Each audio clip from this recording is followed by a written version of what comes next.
Online class में आपका स्वागत है।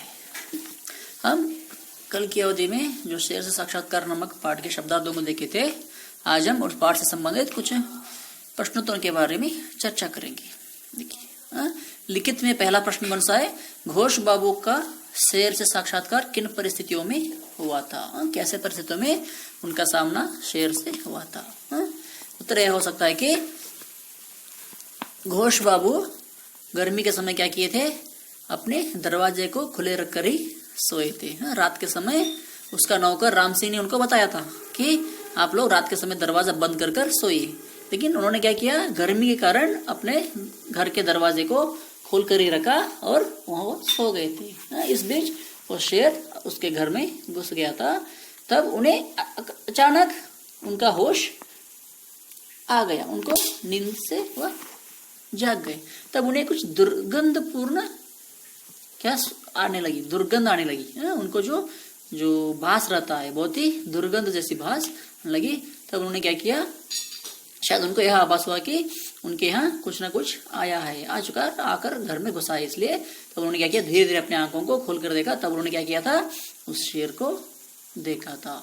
इस परिस्थितियों में उनका सामना उस शेर से हो गया था। ऐसा उत्तर लिख सकते हैं। दूसरा क्या है? शेर के सशंकित होने का क्या कारण हो सकता है? उसकी शंका को बनाए रखने के लिए घोष बाबू ने क्या किया? वहां पे क्या था? जो घोष बाबू सोए थे, उनके पलंग पर मसहरी बांधी गई थी। जो कर्टन बांधा गया था, कर्टन मैंने बोला था, जो कर्टन बांधा गया था, उससे शेर ने क्या समझा? शायद उसे पकड़ने के लिए वह एक जाल बिछाया गया है। इस तरह उसने वहां पे वो शंका को भांप लिया था।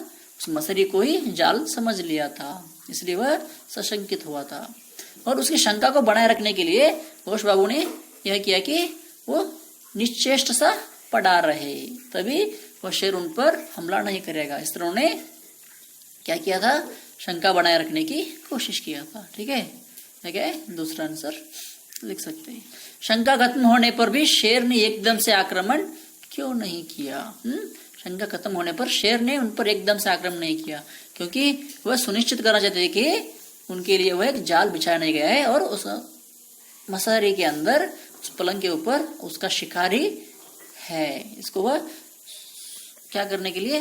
सुनिश्चित करने के लिए अपने सिर को धीरे धीरे उस मसहरी से लटके हुए वह वहां पे अपने शिकार को देखने के लिए गए थे। इस तरह लिख सकते हैं।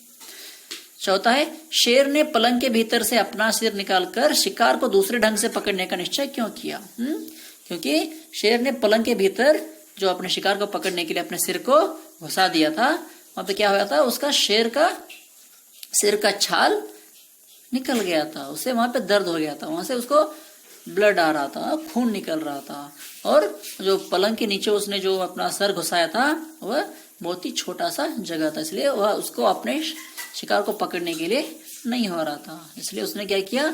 और उसका जो पलंग का जो सिरा था, वो उसके गर्दन को काट रहा था। इसलिए शेर ने क्या किया?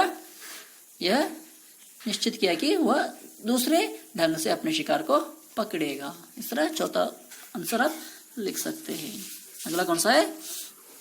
दूसरे दिन राम सिंह ने घोष बाबू किस अवस्था में मिले थे? वे अवस्था में कैसे पहुंचे थे? दूसरे दिन जो उसका नौकर जो राम सिंह वहां पे आया था, उसने घोष बाबू को पलंग के उस तरफ वहां पे जो दीवार के पास सोए हुए देखे थे। इस तरह उन्हें मिला था और वहां पे शेर मरा हुआ पाया था राम सिंह ने।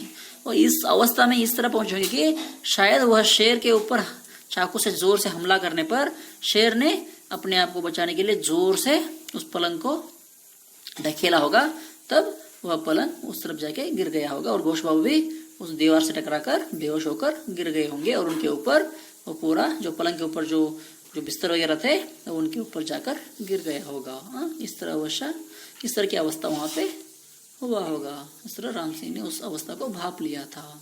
ठीक है, ये क्या है? 5 प्रश्न हो गए।